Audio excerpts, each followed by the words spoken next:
এটা হচ্ছে আমার পেঁপে বাগান। এই পেঁপে বাগানে আজকে গোবর দিতেছি, গোবর। এই যে পেঁপে আল্লাহ রহমতে, এই যে এগুলো পেঁপে সব, এই যে পাকনা পেঁপে, এই যে এগুলো পেঁপে গাছ ইনশাল্লাহ।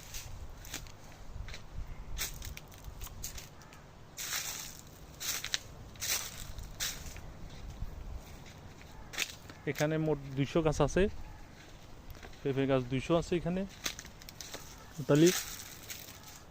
এই যে পেঁপে গাছ, এই যে পেঁপে।